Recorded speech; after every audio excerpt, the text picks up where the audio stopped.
जिस तरीके से पेपर लीक होता है, पहले ही बच्चे 4 तारीख को इस बारे में बोल रहे थे, कह रहे थे, शिकायत कर रहे थे।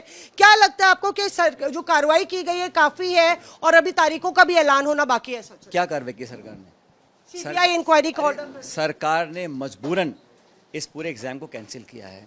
अगर सरकार व्यवस्था बनाती तो ये हालात देखने को नहीं मिलते। और इससे पहले भी शायद 2 साल पहले सीबीआई की जांच हुई थी, वो जांच की रिपोर्ट कहाँ है? किसको दंडित किया गया, किसको सज़ा दी गई?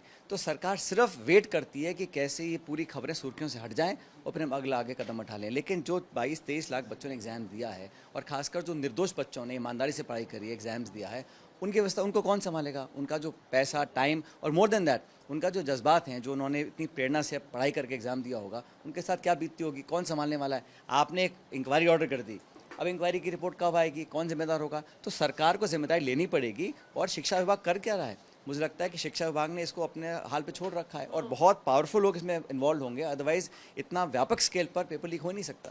जो बात सामने आ रही है कि नासिक की एक प्रिंटिंग प्रेस में ये छपते हैं और उसके बाद हरियाणा लाए जाते हैं पेपर, हरियाणा से फिर गुड़गांव के एक टीचर के पास पहुंचते हैं, डॉक्टर के पास, और उसके बाद पूरी तरीके से लीक होता है। तो एक मोडस ऑपरेंडी। आप मुझे ट्रेल बता रहे हैं। जब लीक हुआ तो कहीं या तो पेपर बनाने वाले ने, छापने वाले ने, कंडक्ट करने वाले में। इशू ये नहीं है। इशू ये है कि जो एजेंसी बनाई थी, नेशनल टेस्टिंग एजेंसी, उसका उद्देश्य क्या था? कि पेपर लीक को बंद कर सकें, एक एयर टाइट मैकेनिज्म हो ताकि व्यवस्था को आप नियंत्रण कर सकें। अब वो एजेंसी कोलैप्स कर गई है, उसके लिए जिम्मेदार कौन है? मेरा सवाल ये है कि जिन 22-25 लाख लोगों ने एग्ज़ाम दिया है, उनके जवाब कौन देगा? सदन में आप जवाब देते नहीं हैं। आज तक सरकार ने सिर्फ जांच ऑर्डर कर दी है, लेकिन उसका खामियाजा कौन भुगतेगा? जिन लोगों ने आज इतना कुछ खोया है। और ये सरकार का जो ध्यान है, अब सीबीआई जांच करे, फुर्सत का सीबीआई को? सीबीआई को तो कांग्रेस नेताओं को जांच करनी है, छापे डालने हैं, विपक्ष का मुंह बंद करना है। सीबीआई निष्पक्ष है ही नहीं, पहली बात तो मैं तो डिमांड कर रहा हूँ कि एक जुडिशियल प्रोब हो जो सरकार के दायरे के बाहर हो, ताकि सच आ सके और टाइम बाउंड हो। 30 दिन, 25 दिन, 60 दिन, जो भी एक समय सीमा होनी चाहिए, ताकि लोगों को व्यवस्था में विश्वास कायम रहे।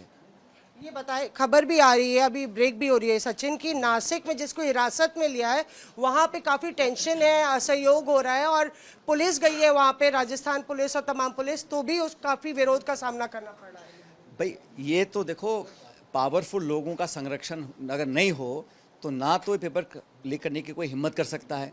और बार बार हो रहा है ना, कोई पहली बार तो हो नहीं रहा। ये एक ट्रेंड बन गया है कि आप पेपर लीक होगा, हम कैंसिल कर देंगे, जांच बिठा देंगे, फिर अगली बार फिर पेपर होगा। अब सरकार को पूरी तैयारी करनी चाहिए थी। और मैं तो कहता हूँ एक मॉरल रिस्पॉन्सिबिलिटी होनी चाहिए ना। आप विपक्ष पे उंगली उठाते हैं बार बार, 12 साल से सरकार से। केंद्र मंत्री क्या कर रहे हैं? शिक्षा मंत्री को आगे आके बोलना चाहिए कि हाँ मेरी रिस्पॉन्सिबिलिटी है, लेकिन जाँच के नाम पर ये डिले करना चाह रहे हैं। लेकिन ये कहीं ना कहीं बहुत बड़ा फेलियर सरकार का है। और 22 लाख लोगों ने, परिवारों ने, आप कल्पना कीजिए, हमारे मध्यम वर्ग के बच्चे बच्चियां जो पढ़ाई करते हैं, आज वो किससे सवाल पूछें और कहाँ से जवाब मिलेगा? सरकार को सिर्फ और सिर्फ मैनेजमेंट करना है, हेडलाइन मैनेजमेंट करना है। और इतना बड़ा जब मुद्दा आता है तो सिर्फ कैंसिल करके जांच बिठा देना, ये नाकाफ़ी है। आर यू सरप्राइज सचिन, क्योंकि वहाँ महाराष्ट्र में भी बीजेपी की सरकार है, राजस्थान की पुलिस जा रही है, हमने देखा कि पुलिस अगर एक ही रूलिंग पार्टीज की है तो जिस तरह से असम पुलिस यहाँ दिल्ली आई थी तो पवन खेरा के घर तक पहुँच गई थी, पर यहाँ पे राजस्थान पुलिस कह रही है कि नासिक पुलिस कह रही है हमें इनको छोड़ना पड़ेगा और वो भाग जाएंगे, राजस्थान पुलिस एप्रीहेंशन जता रही है। तो एक तरीके से इतना सारे छात्रों का जीवन जो है अधर में है और एक नॉन सीरियसनेस नजर आ रही है। देखिए, आप फिर बोलेंगे मैं क्योंकि विपक्ष में इसलिए बोल रहा हूँ, लेकिन जो राज्य सरकार भाजपा के नियंत्रण में है, केंद्र सरकार आपके पास है, अब कहाँ का डबल इंजन? अब डबल इंजन फेल हो गया है महाराष्ट्र में, राजस्थान में। और राजस्थान में तो 45 लोगों को डिटेन किया था, उनको अरेस्ट नहीं किया गया फॉर्मली, क्योंकि दबाव होगा कहीं ना कहीं। कौन वो प्रभावशाली लोग हैं जो दबाव बनाए हुए हैं? कौन जांच नहीं होना देना चाह रहे हैं और कौन चाहते हैं कि सीबीआई के पाले में डाल दो, अपना मामला ठंडा हो जाएगा? अगर आप लोगों को विश्वास नहीं दिला पाएंगे कि सिस्टम फेल नहीं हुआ है तो नौजवानों का भविष्य अंधकार में चला जाएगा। आपको लगता है कि ये टॉप तक जाता है कहीं ना कहीं? बड़े लोग, बड़ी मछलियां हैं इसमें, इसीलिए मामला चल रहा है।